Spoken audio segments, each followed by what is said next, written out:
Amanda Anisimova's backhand, a trait that puts her ahead of Alcaraz and Sinner.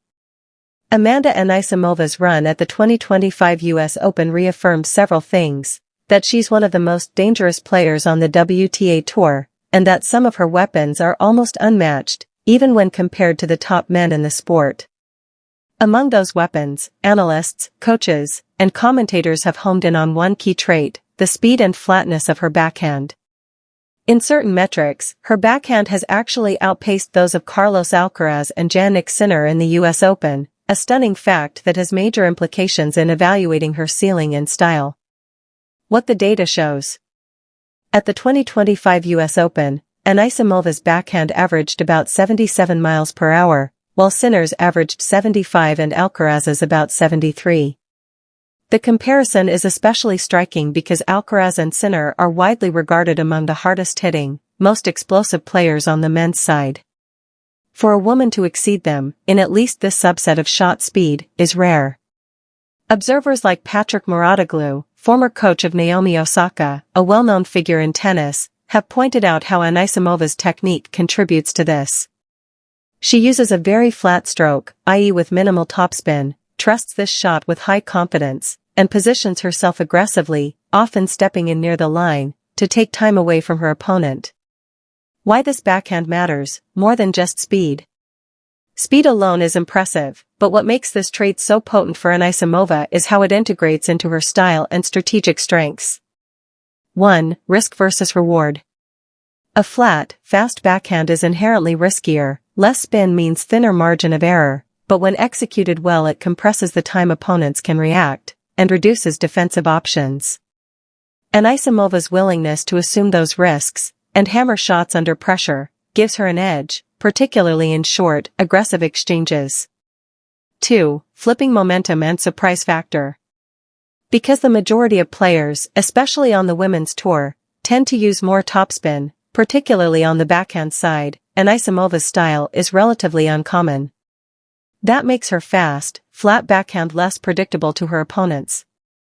Opponents expecting more spin, more arc, more time in rallies, find themselves off balance when she drives through with pace.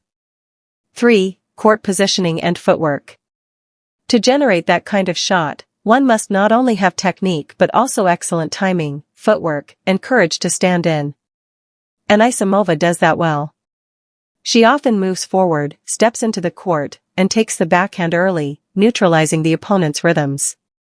These traits, foot speed, preparation, timing, are not unique to her among top players, but the way she combines them with this backhand creates a potent blend.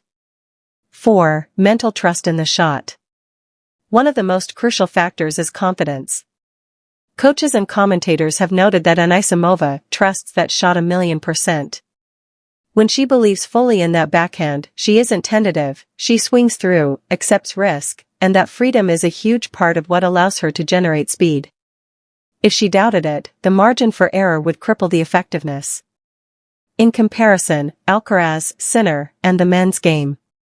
To understand why this trait is especially impressive, it helps to compare to Alcaraz and Sinner.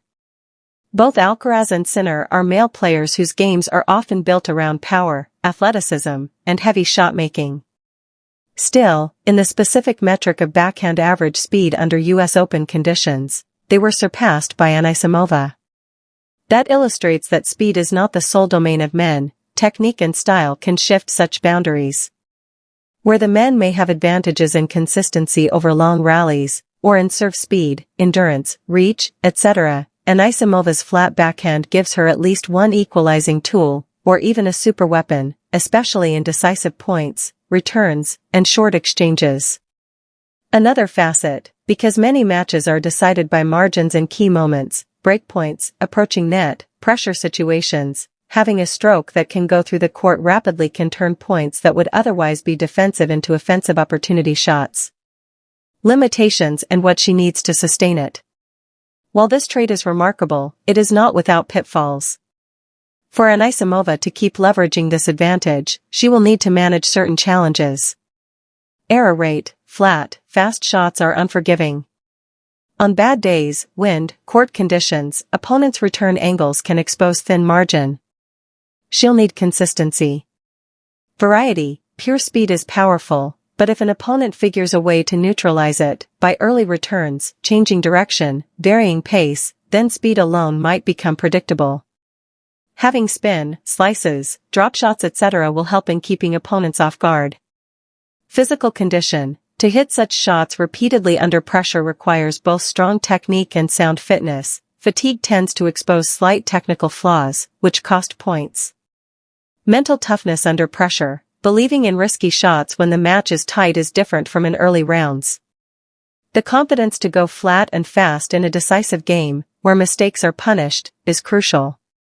Why many see this as a game changer. Anisimova's backhand speed is more than just a stat, it has symbolic and practical importance. It challenges preconceptions about what women can do in terms of shot speed and firepower. It forces tennis analysts and opponents to reconsider how male versus female power is talked about and measured.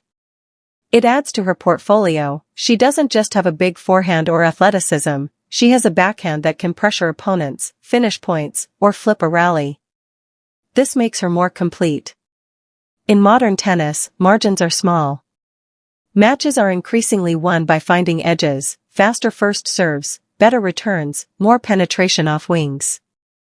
Having one wing, the backhand, that is elite in both speed and flatness gives her a weapon others have to specifically prepare for. What this means for her future. If Amanda Anisimova can build around this trait, maintaining accuracy, reducing unforced errors, mixing up her game when needed, she could increasingly threaten for more Grand Slam titles.